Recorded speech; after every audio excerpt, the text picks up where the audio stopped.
مهم قوي لو عايزين نخلق مناخ أو بيئة عشان ولادنا يتعلموا ويكون عندهم القدرة على تلقي المعلومة. لازم يكون إحنا كبارنتس عندنا حاجة اسمها self-regulation techniques اللي هي التنظيم الذاتي. وده موديل بتاع دكتورة اسمها سوزان هوبكنز. هي طبقته في المدارس ومع أهالي كتير وجاب نتائج كويسة جدا. هي اتكلمت على الطاقة اللي بنخلقها في بيئة ولادنا وقدرتنا على السلف ريجوليشن. الحاجتين دول ممكن يعملوا كل الفرق مع الأطفال أو المراهقين أو حتى البالغين اللي عندهم تنوع عصبي. وسمت الموديل ده Energy Centered Teaching Model. وده ممكن المدرسين والأهالي يطبقوه، وبيعتمد على البالانس ما بين الستريس والتنشن، التوتر اللي بيحصل، والطاقة والمود العام اللي بنخلقه لينا ولأولادنا. تعالوا نشوف كده هي قالت إيه. دكتورة سوزان قالت إن الموديل اللي بتساعد بيه المدرسين والأهالي له 4 أضلاع. أول واحد البروتكت، الحماية. هي بتتكلم هنا إن أي حد مهما كان كفاءة مخه وعقليته، لو ما حسش بالأمان لا يمكن يتلقى أي علم أو يكون عنده access to higher brain function، ولا يقدر ياخد قرار صح ولا يعرف يتواصل مع البيئة اللي حواليه، لأن المخ بيكون مشغول جداً بحماية نفسه. طبعاً أنواع البروتكشن أو السيفتي هي الإيموشنال سيفتي، cognitive safety، cultural safety and physical safety. الحاجات دي كلها بتأثر. تاني جزء أو تاني ضلع للموديل بتاعها الكونكشن، اللي هو التواصل، اللي هو بيعتمد على relationships. لو مفيش إحساس بالأمان محدش هيقدر يتواصل مع اللي حواليه. والتواصل مهم جدا لأنه بيعمل sense of belonging. وحتى الأطفال أو المراهقين اللي بيكون عندهم ضعف في التواصل بيكونوا محتاجين على الأقل شخص يكونوا بيعرفوا يتواصلوا معاه، فاهمهم وقابلهم وعارف يوصل لهم المعلومة. تالت ضلع أو تالت حاجة الكولكت، تجميع المعلومات. ولأن العلم النهاردة قادر يفسر تصرفات وسلوك كتير من الأولاد بيعملوه وقد يكون غير منطقي، سواء الأولاد أو حتى إحنا الكبار. ليه مثلاً بناكل أكتر لما نكون تحت ضغط؟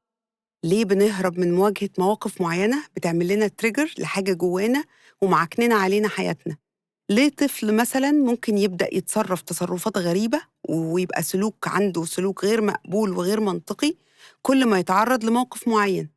عملية جمع المعلومات دي عن ابنك أو بنتك وفهم ما وراء السلوك أو الأفعال اللي هم بيعملوها، دي تعتبر النوليدج بيز حتى عن نفسك أنت وعن أولادك. مهم جدا معرفة السترينثs اللي عندهم، لأنها بتفرق جامد قوي في معالجة الويكنسز إن أمكن طبعا. رابع ضلع detecting الستريسرز. وإيه هي الستريسز اللي أقدر أتخلص منها عشان أخلق بيئة هادية نسبياً ليا وللأولاد تساعدهم على المذاكرة وحاجات تانية كتير طبعاً. الموديل ده بينفع المدرسين والأهالي. To summarize it كده، أول خطوة to make sure إن الkids feel safe. ندخل على تاني حاجة الكونكشن والتواصل مع الطفل. تالت حاجة أجمع المعلومات وأعرف عنهم إيه اللي بيوترهم وإيه نقاط القوة عندهم. أدخل بقى على إزاي، رابع نقطة، إزاي أقلل الستريس على قد ما أقدر to reach the brain state of learning. أول ما الطفل سواء نيورو دايفرجنت أو نيورو تيبيكال يحس بالأمان، هيعرف يتواصل واللي قدامه هيبقى فاهمه كويس وهيعرف الحاجات اللي بتعمل له ستريس ويحاول يعالجها أو يساعد الطفل أو المراهق على تقليل النقط دي أو الستريس دي. خلاص حتى لو طلبت من الطفل حاجة أكتر من إمكانياته هيحاول يعملها لمجرد إنه حاسس إنك فاهمه وعايز تقلل الضغط عليه.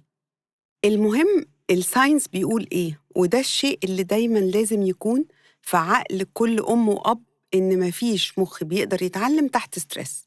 أي حد فينا لما الجسم بيكون تحت ستريس بيعيش في حاجة اسمها survival mode، يعني الستيت بتاعت يدوب البقاء والحماية. مفيش مكان للجروث والريبير. التعليم تحت الأمبريلا بتاعت الجروث والريبير. فلو الجسم تحت ستريس مفيش مجال لتلقي المعلومات. الجسم والمخ بيكون مشغول بالسرفايفل فقط، الحماية والبقاء. عشان كده للأسف محاولاتنا المستميتة إن هم يذاكروا أو الضغط عليهم مش بتجيب نتيجة، عشان لو قدراتهم لحد معين ممكن تساعدوهم يحسنوا القدرات دي من غير ضغط عليهم في حاجة، لأنهم كده كده مش هيقدروا يعملوها لو قدراتهم ما تسمحش. المقولة بتقول إيه؟ If they could, they would. الضغط عليهم كمان بيزود الفرستريشنز للأب والأم، وبيعمل عندهم اللي هو إيه بقى fight, flight or freeze response، البنت أو الولد. فبيعلي الستريس هرمون عندهم ويحصل شات داون للراشونال مايند. خلاص المخ بيقفل، مهما تتكلموا مفيش حاجة بتعدي، الكلام بيدخل من ناحية ويطلع من الناحية التانية. وده للأسف اللي بيحصل وبيزود الفرستريشنز والتوتر. فهنا نرجع تاني لحاجة مهمة جدا، وهي التقبل. accept your child.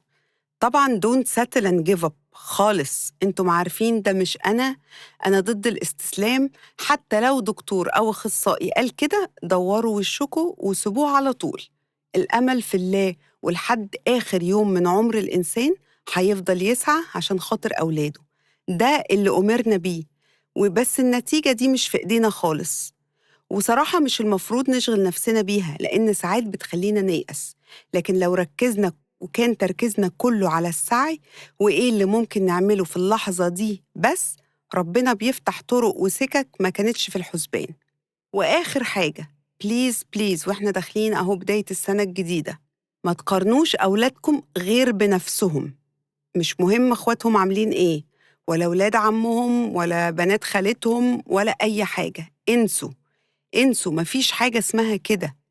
أنا بنتي أو ابني أحسن من نفسهم الشهر اللي فات في إيه؟ خليكم سبيسيفيك. إن شاء الله يا رب مهارة واحدة حصل فيها تقدم 10%، حلو جدا، يبقى نكمل السكة دي.